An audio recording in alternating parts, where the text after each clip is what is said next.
মস্ত বড় কেক কেটে ২৫ বছরের টেস্ট ইতিহাস আরও একবার স্মরণে রেড কার্পেটে হেঁটে এসেছেন প্রথম টেস্টের ক্রিকেটাররা। রাঙানো ঐতিহাসিক মুহূর্তের ছবি দ্বারা জলছাপে ক্রিকেটকে ধারণ করছে বাচ্চারা। এমন আয়োজন ২৫ বছর পূর্তি উপলক্ষে মিরপুরে। বোর্ড সভাপতি আমিনুল ইসলাম বুলবুলের সবার সঙ্গে হাত মেলানো, কোলাকুলি, এই তো রজত জয়ন্তী।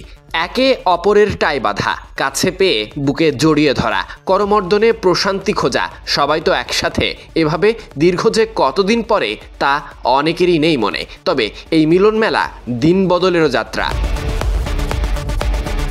উপস্থিত ক্রীড়া উপদেষ্টা। মিরপুরে চলছে মিলন মেলা। টেস্ট ক্রিকেটের ২৫ বছর পূর্তি উপলক্ষে এই দারুণ আয়োজনের মধ্য দিয়ে উপস্থিত ছিলেন প্রথম টেস্টের কোচ সরোয়ার ইমরান, এসেছেন রাজিন সালেহ সহ অনেকে।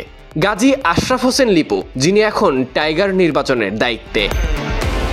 গল্পে মেতে উঠতে দেখা যায় প্রথম টেস্টের ক্রিকেটারদেরকে। হাবিবুল বাশার সুমন, মেহরাব হোসেন অপি, গাজী আশরাফ হোসেন লিপু, বুলবুল, মোহাম্মদ রফিক সহ অন্যান্যরাও এসেছেন।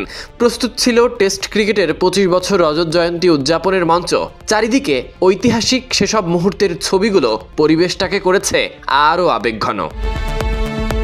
প্রধান নির্বাচক বোর্ড সভাপতির টাই বেঁধে দিয়েছেন। এই মুহূর্তটাই আজকের দিনের সেরা সময়।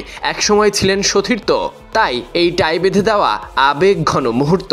এখন বোর্ডে দুজন দুই পদে কর্মরত, তবে ফিরে গেছেন উজ্জ্বল সময়ে। এভাবেই আলোক ঝলমলে উদযাপনের মধ্য দিয়ে শুরু হয়েছে ২৫ বছরের টেস্ট ক্রিকেট উদযাপন। Sadiq Ahmed Sunny, BD cric time.